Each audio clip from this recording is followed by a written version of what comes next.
Alô pessoal de sala de trânsito, tudo certo? Vamos para mais um vídeo da nossa série de vídeos sobre normas gerais de circulação e conduta no trânsito, dessa vez falando sobre a posição correta para se estacionar o veículo em via pública. Então, aguenta aí que a gente vai falar mais sobre isso.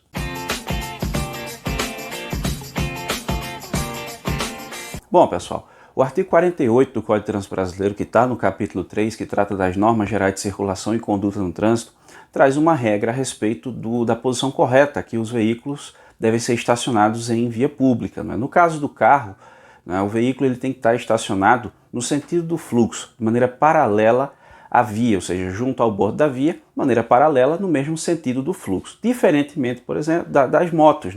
No caso das motos, elas devem ficar na posição perpendicular à via, ou que alguns chamam de 90 graus, na posição vertical, ali no meio-fio. O carro vai ficar na posição paralela e moto na posição vertical, na posição perpendicular à via. A ideia aí é que as motos, você tem um espaço maior, e também a ideia do carro ali é que você possa proporcionar segurança na hora da saída.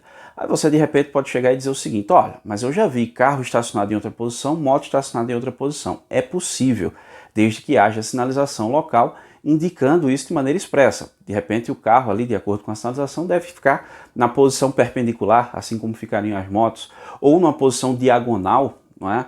É possível, desde que haja sinalização indicando de maneira expressa a posição que os veículos devem permanecer. Do contrário, carro na posição paralela à via e moto na posição perpendicular à via. É isso que determina o artigo 48 do CTB. E se estacionar em posição diferente, não é? Por exemplo, nós temos algumas infrações aí possíveis, não é?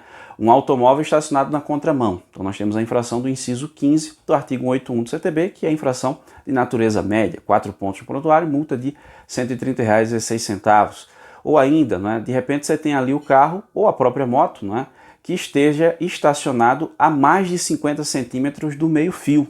Nesse caso, nós temos uma infração de natureza leve. E se for a mais de 1 metro do meio-fio, aí a infração é de natureza grave, que está previsto no artigo 181, incisos 2 e 3, respectivamente. E ainda temos a infração específica sobre a posição, que é no caso, por exemplo, de uma moto não estar na posição perpendicular, de repente está na posição paralela, e vice-versa, um veículo que está na posição diagonal, por exemplo.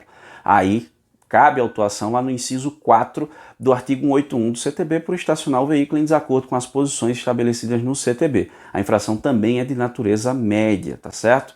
Você ficou com alguma dúvida? Essas foram as informações desse vídeo, então você pode deixar aqui nos comentários, se você concorda com algo, discorda de algo, enfim, fique à vontade, a ideia aqui é que nós possamos debater e aprender todo mundo junto.